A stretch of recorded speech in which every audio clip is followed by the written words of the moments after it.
Good evening, everyone. Welcome to the evening show. 어디서 배운 버릇이냐? 오늘 경찰청 국정감사에서 어제 광화문 집회를 두고 공방이 오가다가 김성태 자유한국당 의원이 이재정 더불어민주당 의원에게 한 말입니다. 초선 의원들도 아니고 재선 3선 의원들이 눈살이 찌푸러지는 발언을 하는 모습, 우리가 언제까지 봐야 할지. 오늘 국정감사 이틀째죠. 이런 고성이 아니라 국민들을 위한 질문을 하는 진정한 국감 스타를 만나고 싶습니다. 김지윤의 이브닝쇼 시작합니다. 김지윤의 이브닝쇼 페스티벌의 Out of My Head로 시작해봤습니다. 매주 월요일부터 금요일 저녁 6시 20분부터 8시까지 생방송으로 진행되는 김지윤의 이브닝쇼. 유튜브에서 TBS FM으로 검색하시면 보이는 라디오도 함께 하실 수 있고요. 또 문자 통해서 방송 참여하실 수 있습니다. 50원의 유료 문자 샵 0951로 보내주시면 되고요. 또 TBS 앱 그리고 카카오톡은 무료입니다. 저희가 인별그램도 새로 만들었습니다. 골뱅이 TBS _ 이브닝쇼로 검색을 하시면 초대 손님 사진도 있고요. 다양한 방송 제작 소식 만나보실 수 있습니다. 뉴스의 재미를 찾아드리는 뉴스 속의 뉴스 서울타임즈 시간입니다. 오늘도 이 시간 함께해 주실 두 분 모셨습니다. 아주경제 장용진 기자 그리고 전주현 외신캐스터 나오셨습니다. 안녕하세요. 안녕하십니까. 안녕하세요.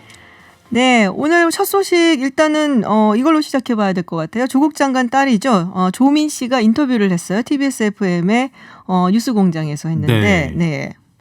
오늘 하루 종일 되게 핫한 소식이었어요. 그러니까 사실 어제부터 이 조민 씨가 방송에 나온다더라라는 얘기들이 많이 돌았어요. 그래서 저도 아침부터 이렇게 계속 라디오를 듣고 있었거든요. 근데 뭐 대체로 담담하고 간결하게 얘기를 하더라고요. 네.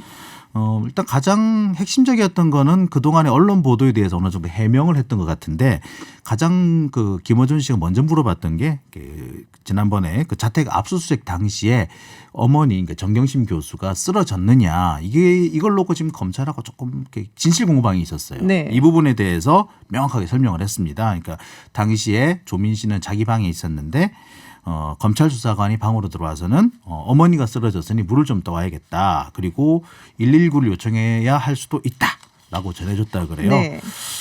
그러니까 이제 그동안에 검찰이 조민 씨는 정경심 교수는 쓰러지지 않았다라고 주장했던 건 조금 사실과 달랐다는 얘기인 거죠.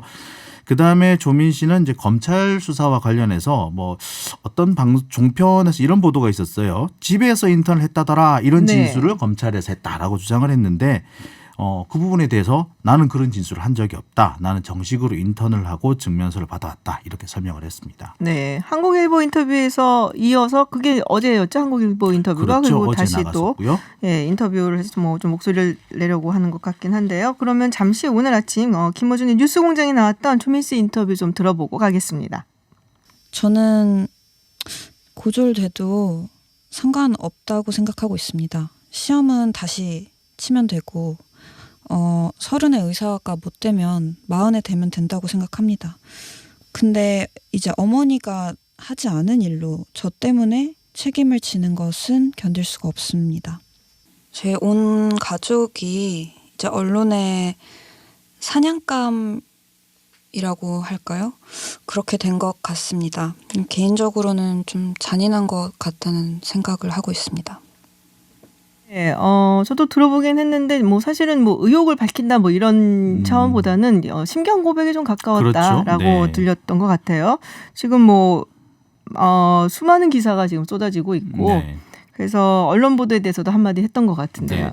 아마 이제 지금 조사가 진행 중인 것도 있기 때문에 본인의 어떤 그 혐의 사실과에 대해서는 말할 수 없는 부분이 좀 있긴 있을 것 같아요. 그러니까 그거를 제외하면은 뭐 심경밖에 들을 게 없지 않았느냐 싶긴 했는데 사실 좀 저 같은 경우에는 이제 기자로서 좀 미안하더라고요. 이렇게 얘기하는데 특히 이제 정경심 교수가 자식들을 보호하기 위해서 하지 않은 일을 했다고 진술할까 봐 그걸 막기 위해서 인터뷰에 응하게 됐다라고 하니까 좀 미안한 면이 좀 생기더라고요. 그리고 특히 아까 말 좀 잠시 들어보셨습니다만 뭐 고졸이 될 수 있는 거 아니냐라는 보도에 대해서 상관없다. 난 다시 시험 치면 된다. 뭐 30에 의사가 못 되면 40에 되면 하면 되고 의사가 아니라도 내가 할 일이 있다. 뭐 이렇게 생각한다라는 말을 하니까 좀 너무 그동안 좀 개인을 좀 몰아세웠나 싶기도 하고 참 여러 가지 복잡한 심경이 들더라고요. 네, 뭐 검찰에서는 뭐 별다른 반응은 없죠 지금. 뭐 아직까지는 공식적인 반응은 없고요. 이제 다만 제일 문제가 되는 게 이제 정경심 교수가 쓰러진 적이 있다 없다 놓고 지금 진실 공방이 있었는데 이 부분을 두고 이제 아무래도 검찰에서 뭔가 한마디가 나오지 않을까 싶었습니다만 아직까지 나온 건 없습니다. 근데 만약에 정말 그 조민 씨 말대로 그 당시 압수수색을 나간 검사가 거짓말을 한 거였다면 수사팀이라든지 뭐 지휘 라인의 문책 같은 것도 있지 않을까. 네. 사실 이게 또 더 걱정스럽기도 해요. 알겠습니다. 다음 이야기 좀 해보죠. 오늘 윤석열 검찰총장이 피의자 공개 소환을 금지하겠다. 그 지시를 이제 정부검찰청이 내렸단 말이에요. 네. 네, 그러면은 뭐 공개 소환이 이제 없어지는 건가요? 글쎄요. 앞으로 공개 소환은 없어진다고 보는 게 맞을 것 같아요. 근데 그것 때문에 오늘 하루 종일 기자실에서 어떡하니 뭐 이런 얘기들이 좀 많이 나오기도 했었거든요. 네. 뭐 항상 그랬던 건 아닙니다만 지금까지는 뭐 주요 피의자가 그 검찰에 출석을 하면 언론에 사전에 공지를 했었거든요. 이제 이런 건 아마 없어지게 될 가능성이 아주 높아 보입니다. 그러면은 이제 앞으로는 뭐 예전처럼 고위공직자가 혹은 뭐 국회의원이라든지 이런 분들 무슨 뭐 범죄 사실이 있는 것 같아갖고 검찰이 소환을 한다. 네. 그럴 때는 포토라인이 있어갖고 막 사진 찍고 그랬잖아요. 네. 그게 없어지는 거잖아요. 포토라인이 없어지는지에 대해서는 또 약간 또 얘기를 다르게 하셨어요. 그러니까 뭐라고 하느냐면 뭐 앞으로 포토라인이 없어지면 깜깜이 수사가 되는 거 아니냐 뭐 이런 지적이 있는데 이 부분에 대해서 언론의 비판 기능은 또 보호하겠다라고 얘기를 했었거든요. 네. 그러니까 이 구체적으로 어떻게 할 건지가 좀 궁금한데 또 이 구체적인 부분에 대해서는 앞으로 세부 계획을 세우겠다. 답변을 해주지 않고요. 사실 참 저희들로서도 이거를 어디까지 될지는 좀 지켜봐야 될 것 같아요. 근데 지금까지 제일 문제는 공개 소환, 비공개 소환 이 문제가 아니라 원칙이 없긴 없었어요. 그동안 그러니까 어떨 때는 대법관, 전직 대법관도 비공개였다가 어떨 때는 국회의원도 비공개였다가 어떤 경우는 비리를 저지른 검사를 앞에 세웠다가 어떨 때는 또 비공개했다가 이게 원칙이 없었던 국민의 게 관심도에 따라 달라졌던 거 아닌가요? 글쎄 관심도라고 하는 게 그래 지금 지난번에 사법농단 같은 경우에 차한성 전 대법관 같은 경우는 비공개였어요. 다른 부분은 또 공개였고. 양승태 대법원장은 뭐 공개였잖아요. 예. 그러니까 이 부분 좀 애매한 부분도 있고요. 그다음에 김성태 의원 같은 경우 딸 취업 비리 문제가 있었잖아요. 근데 작년에 비공개 소환을 했어요 또. 그리고 또 좀 많이 거슬러 올라가면은 2016년에 이제 스폰서 비리 의혹을 받았던 김영준 부장판사 같은 경우에도 또 비공개였어요.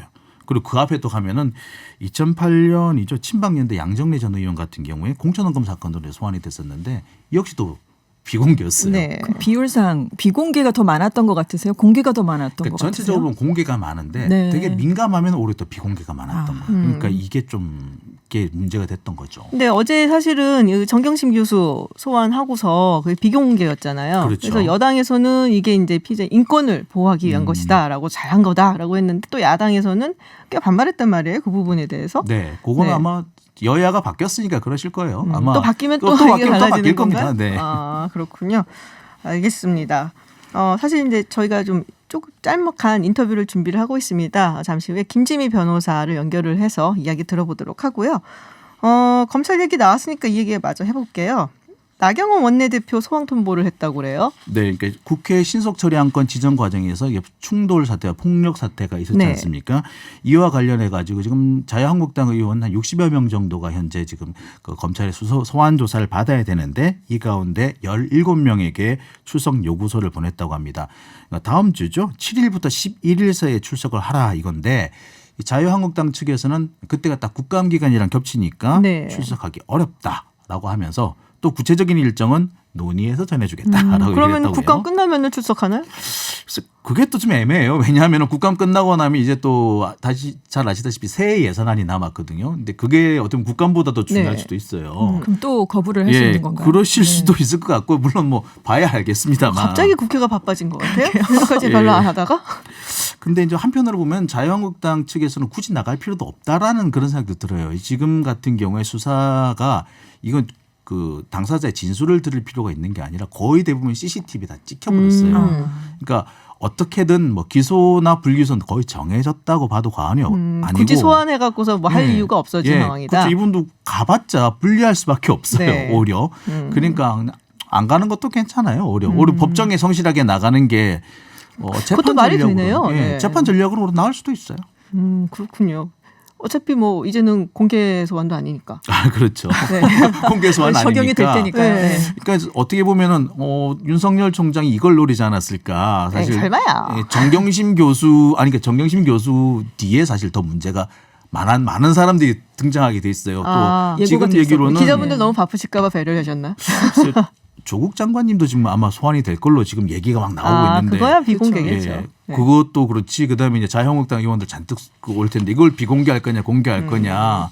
그 골치 아파지거든요. 그러니까 아예 다 비공개 이렇게 네. 하신 게 아닌가. 그렇군요. 마지막으로 짧게 내일 또 서초동에서 촛불 집회가 있습니다. 네.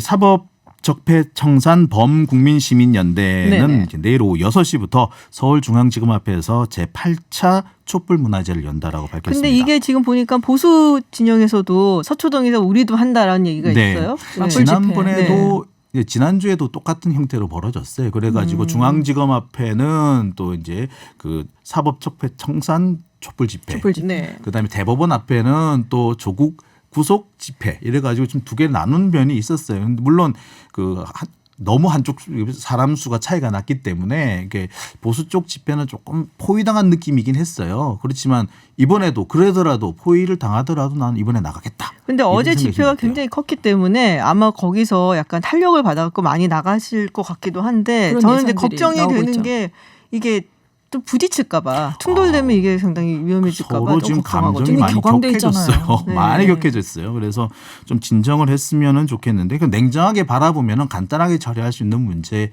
수도 있어요. 어려보면. 근데 약간 좀 감정적이 되다 보니까 누가 이기나 보자. 이런 형태로 간 것 같아요. 네, 알겠습니다. 그럼 여기까지 말씀 듣고요. 교통정보 듣고 다시 돌아오겠습니다. 네, 김지윤의 이브닝쇼 돌아왔습니다. 아프리카 돼지열병이 계속 뉴스가 되고 있어요. 지금 강화도 돼지를 살처분 한다는 얘기가 들어와 있습니다. 네. 강화도에는 지금 39곳의 농가에 모두 43,602마리가 네. 사육 중이라고 해요. 근데 이미 오늘까지 다 살처분이 됐습니다. 4만 마리가요? 예. 근데 딱 한 마리만 남았다고 그래요. 왜? 딱 한 마리가 남았는데 이게 뭐냐면 나머지 4만 마리는 전부 다 우리가 이제 가축으로 키우는 건데 네. 한 마리는 애완용 돼지라고 합니다. 그러니까 마치 강아지나 고양이를 키우는 것처럼 이렇게 키우는 분이 계셨던 모양인데 반려자네요. 반려저. 반려저죠. 반려저. 예. 그러니까 방역 당국에서는 그 한 마리도 처분해야 된다 법률상. 그런데 주인 입장에서는 그게 아닌 거죠. 얘는 그냥 돼지가 아니라 내 가족이야. 그렇죠. 어떻게 이걸 어떻게 네. 살처분하란 말이냐라고 지금 버티고 계신 중이라 그래요. 아니 당국도 굉장히 당혹스러웠을 것 같아요. 그렇죠. 당혹스럽죠. 충분히 이해가 되는데 네. 그렇다고 해서 법을 어길 수는 없고. 그러니까 방역 당국은 지금 어떻게든 간에 강제로 살처분을 하겠다. 그리고 행정 대집행 절차를 밟겠다라는 네. 그런 계획을 세우고 좀 있어요. 안타까운 소식이네요. 그러니까요. 정말. 그리고 사실 이 살처분 같은 일이 있으면은 거기 이제 집행하는 공무원분들 아유, 그 트라우마. 여성 스트레스 장애라고 네. 하죠. 네, PTSD라고 하나요? 네. 굉장히 심하다고 하더라고요. 그래서 그분들한테 적절한 조치도 좀 있어줘야 될 것 같아요. 저 취재를 한번 간 적이 있는데 네. 제가 이제 뭐 멀리서 지켜본 건데도 한 열흘 정도 그게 머릿속에 잔상이 떠나지 울부짖는 않아요. 소리가. 그리고 예, 예. 계속 무슨 냄새가 나는 듯한 느낌, 약간의 그 비릿한 냄새도 제가 설명을 못 드리겠습니다만 네, 예, 뭐 끔찍하다는 말씀. 그런 게 있더라고요. 근데 옆에서 지켜보는 사람도 그런데 막상 그 일을 하시는 분들은 얼마나 트라우마가 있을까 사실 이해는 가더라고요. 그리고 지금 그렇군요. 단시간에 4만 마리를 처분한다는 그 일정 자체도 너무 빠듯한 거잖아요. 네. 예, 그러니까 경무도 문제가 되고 외상성 스트레스 장애도 이게 문제가 사실 되고 이렇게 돼지가 사실 사람하고 좀 비슷하다 그래요. 장기를 거기서 그렇죠. 이식해서 그렇죠. 오기도 네네. 하잖아요. 그러니까 그런 걸 볼 때 사람들이 의외로 처음에 별 생각 없이 갔다가 네. 두고 그 충격이 남는다고 합니다. 그렇군요. 그러니까 돼지가 집가자를 보면 그 집 그렇죠. 지붕 아래에 돼지 젖자 네네네. 그 돼지 그 모양의 그 한자가 있는 거잖아요. 네네. 그러니까 사람들이 예전부터 돼지랑 같이 살았다 이런 굉장히 의미도 되고 가까운 친근한 가깝게 생각하는 동물이고. 동물이 네. 사실은 돼지다. 그래서 빨리 좀 잡혀갖고 더 이상 우리 불쌍한 돼지들 살처분 당하는 그러게요. 일도 없고 많은 공무원들도 빨리 이 일을 벗어났으면 하는 마음입니다.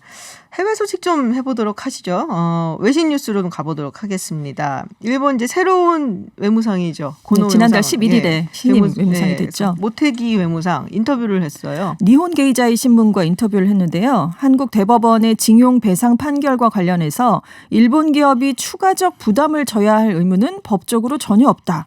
현금화가 현실화될 경우에 보복에 나설 수 있다. 뭐 이걸 강하게 시사하는 경고성 발언을 했습니다. 그래서 한국 정부의 국제법 위반 상태 시정을 강하게 요구하는 입장에는 변함이 없다. 그래서 일본 기업의 정당한 경제 활동을 보호하는 관점에서도 모든 선택지를 시야에 두고 의연하게 대응해 나갈 것이다. 이렇게 강조를 했습니다. 근데 취임한 이후에 계속 이렇게 좀 강경한 얘기들을 내놓고 있거든요. 이 모테기 외무상에 사실은 이제 되게 유명한 사람이에요. 거기서. 그러니까는 이제 고노 외무상 같은 경우는 완전히 정치인이고 또 아버지가 또 네. 우리 잘 알고 있는 고노다마의 그 고노잖아요. 네. 그래서 세습 정치인이라고 할 수가 있는데 이 모테기 같은 경우는 일본 정가에서는 약간 좀 보기 힘든 정말 자수성가형 정치인이다. 네. 그래서 원래는 정치를 시작했던 게 아니라 사실은 이제 사업 쪽, 그러니까 네. 비즈니스 쪽에 있었죠.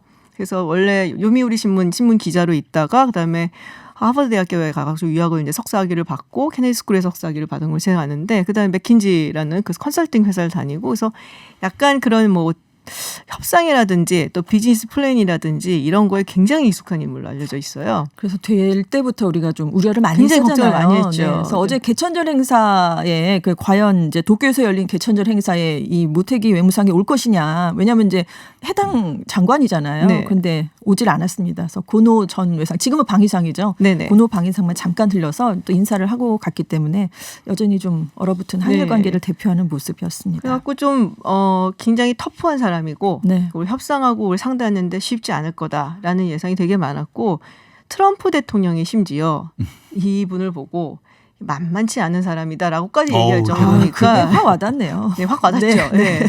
그래서 상당히 조금 이제 까다로운 상대가 될 것이다라고도 예상을 했는데 아니나 다를까 쉽지 않을 것 같습니다. 그러니까요. 네. 가슴이 한 번 또 좀 답답해지는 그런 대목인 것 같아요. 네, 거기다 아베 총리도 한마디 또 임시국회 했잖아요. 본회의가 열렸는데요. 한국이 중요한 이웃 나라라고 얘기를 해서 이렇게 약간 기대감을 가졌는데 끝까지 들어야 돼요. 네, 네. 국제법에 따라서 국가와 국가 간의 약속을 준수할 것을 요구하고 싶다. 이 얘기를 다시 한번 했습니다. 역시 뭐 징용 배상 판결과 관련된 그래서 한일 청구권 협정을 한국이 위반하는 상태가 됐다. 이런 주장을 또 한 번 내비쳤고요. 외교 문제를 거론하는데 우리나라를 맨 마지막 부분에 거론을 했어요. 그래서 그것도 약간은 네, 의도가 한국과 거리가 있다. 이걸 일부러 나타냈다. 네네. 이런 얘기가 있는데 반면 북한에 대해서는 조건 없이 정상회담을 추진하고 싶다. 중국과도 중일 관계를 새로운 단계로 끌어올리겠다. 이렇게 얘기를 했는데 지금 우리와만 조금 멀어진 걸 확인시켜줬습니다. 근데 북한이 어떻게 보면은 우리보다 훨씬 더 강경할 수가 있거든요. 사실 이 문제에 관한 한. 네, 그래서 그렇습니다. 한번 당해보라 그러죠. 뭐. 뭐 말은 굉장히 또 북한이 강경하게 얘기를 예. 하는데 또 경제적인 부분에서 도움을 준다고 미국이 만약에 뭐 좀 이거를 눈 감아주는 그런 제스처를 취한다면은 또 어떤 또 입장이 어떤 나올지. 식으로 나올지 몰라서 사실 액수를 좀 세게 부르지 않을까요? 예. 근데 무엇보다도 사실은 그 있잖아요. 그 중국하고의 관계가 네. 상당히 좋아지고 있단 말이에요. 그렇습니다. 일본하고. 그래서 그런 부분이 조금 걸리기는 합니다. 내년에 네. 시진핑 국가주석이 이제 국빈 방문을 하거든요. 내년 봄쯤에 갈 예정인데 그때까지 확 끌어올리자 약간 이런 분위기를 네네. 좀 조성하고 있는 것 같아요. 아, 네. 그렇군요. 뭐 좀 지켜봐야지 될 것 같아요. 뭐 일본 같은 경우는. 네, 그 다음 소식 어떤 게 있나요? 현지 시각으로 3일 오후 1시에 파리에 있는 경찰청 본부에서 남성 직원이 흉기로 경찰관을 공격하는 사건이 발생했습니다.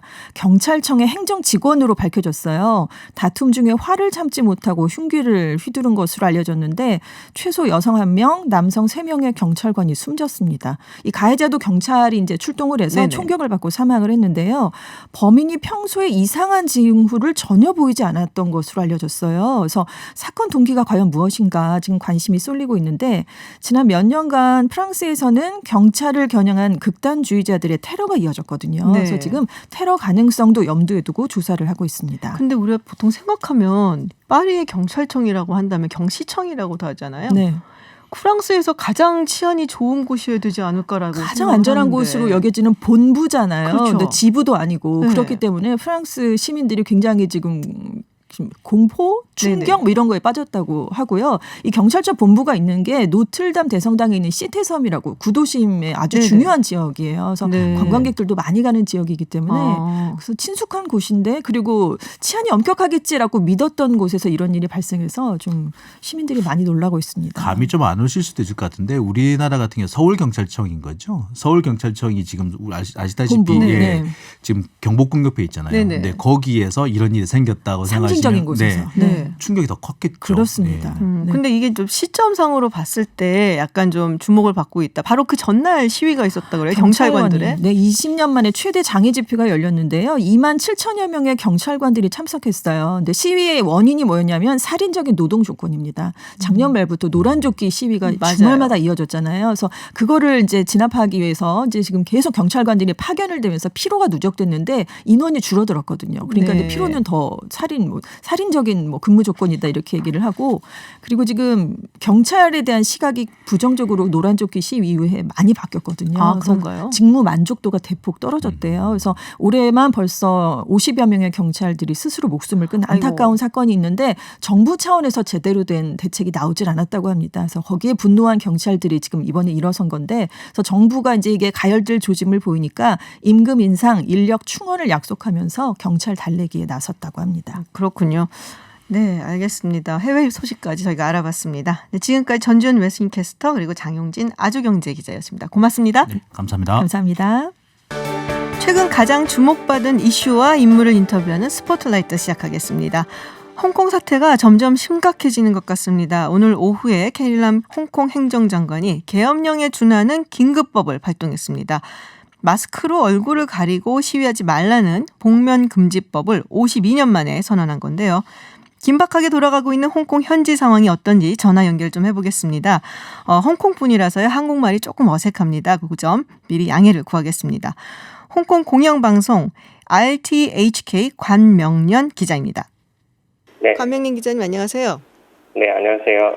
네, 캐릴람 장관이 그 복면 시위 금지 관련한 긴급법을 발동을 했습니다. 그러니까 마스크를 쓰고 시위하지 말라는 것인데 네. 지금 일단 홍콩 현지 분위기가 어떤지 좀 전해주시겠어요? 네, 아까 사실 그 동영상 봤어요. 네. 사람들이 되게 불만했어요. 왜냐면 이 법을 되게 악법이라고 할 정도로 할 수 있습니다.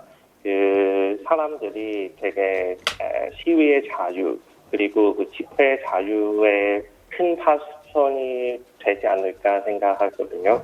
그 마스크 끼고 시위 참여하면 그거 불법할 수도 있다면 그 사람들이 점점 그 시위 현장 나오지 않을 수도 있다고 생각해서 사람들이 되게 반대하고 있어요.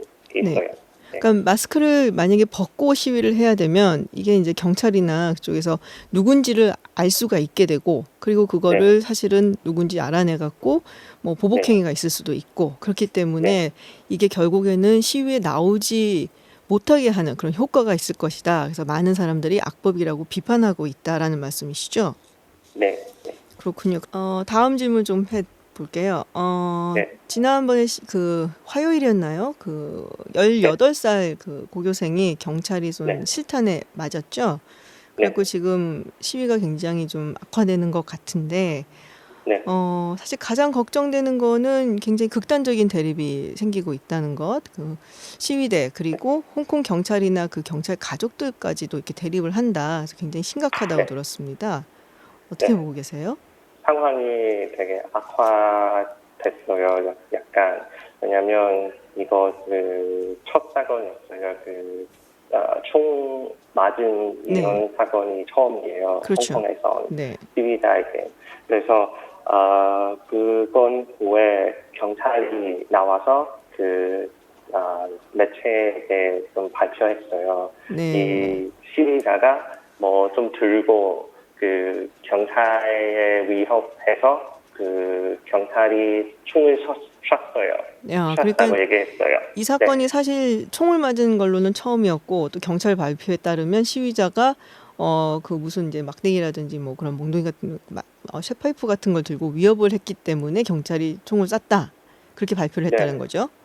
근데 그 시위다 들고 있었던 그 무기는 철이 아니라 네. 그 플라스틱이었어요. 아, 네, 플라스틱이었군요. 그 동영상 봤는데. 네. 근데 경찰이 철이라고 했어요. 그래서 사람들이 경찰이 왜 거짓말 하냐 그런 의문이 되게 많거든요. 체류탄도 던졌어요 어제. 아, 체류탄도 발포를 했군요, 경찰이. 네. 어젯밤에. 그렇군요. 지금 상황이 점점 악화되는 것 같아요. 그래서 홍콩 네. 시민들도 상당히 걱정이 많을 것 같은데. 근데 네, 제가 또 네. 하나 여쭤보자면 이 홍콩 같은 경우는 관광, 금융, 문화 이거 중심지잖아요. 경제적인 타격도 굉장히 심할 것 같아요. 어떠세요? 사실 지금 홍콩에서 그런 사람들이 그런 생각이 있어요. 네. 우리 홍콩이랑 같이 죽겠다 그런 생각도 있어요. 홍콩이랑 같이 죽는다고요? 네. 홍콩 경제. 아, 네. 경제. 예. 네, 왜냐면 지금 사실 그 캐리람에게 그런 불만이 되게 많아요. 그래서 우리 지금 사람들이 지금 제안하고 있는 아니면 원하고 있는 욕구는 절대로 캐리람이 절대로 듣지 않아요. 그래서 그렇군요. 그러니까 홍콩 경제가 같이 죽어가고 있다라는 생각들을 하고 있고 지금 행정장관인 캐리람 행정장관에게 불만이 굉장히 많고 근데 또 사람들이 원하는 것을 이 캐리람 장관이 들어줄 수 없을 거다라고 생각을 하고 계신다는 것 같은데 그러면은 캐리람 행정장관 지금 원하는 것, 홍콩 사람들이 원하는 것은 무엇인가 가장 중요한 것 어떤 건가요? 네, 홍콩 시위자들이 자주 원하는 욕구는 5개 있어요. 네. 그 전에 그 송환복 그거 네네. 철회하고 그 독립위원회 성립하고 네. 요즘에 있는 경찰 폭력 같은 것을 네. 조사를 하겠다 조사해야겠다 그런 네네. 욕구도 있어요. 네. 그리고 홍콩에 있는 선거 정말로 참된 선거 네네. 정말 선거. 시행해야 한다 그런 네네. 욕구도 있어요. 그렇군요. 요구사항이 여러 가지가 있는데 일단은 송환법을 철회하고 그리고 독립위원회를 설립을 하고 또 요새 이제 심해지고 있는 경찰 폭력 이 사태를 좀 철저하게 조사하고 그리고 네. 홍콩의 이제 선거제도를 약간 직접 선거제도를 원하시는 거겠죠. 선거제도를 네, 바꿨으면 맞아요. 좋겠다. 5가지라고 하셨는데 아까 마지막 하나는 더 볼까요? 캐리람이 물러낸다. 그런 물러나는 욕구 것. 있어요. 네, 마지막 가장 중요한 거네요. 사실 캐리람 행정장관이 물러나라라는 것을 요구를 하고 있다. 네, 그렇군요. 알겠습니다. 네, 홍콩 사태가 점점 심각해져서 세계 많은 인들이 걱정을 많이 하고 있습니다. 부디 조심하시고요. 네, 네, 감사합니다. 네, 그리고 홍콩 현지 소식도 궁금하면 저희가 연락드리겠습니다. 고맙습니다. 네, 감사합니다. 네, 지금까지 홍콩 공영방송 RTHK의 관명린 기자와 함께했습니다. 저는 잠시 후 7시에 김지윤의 픽으로 돌아오겠습니다.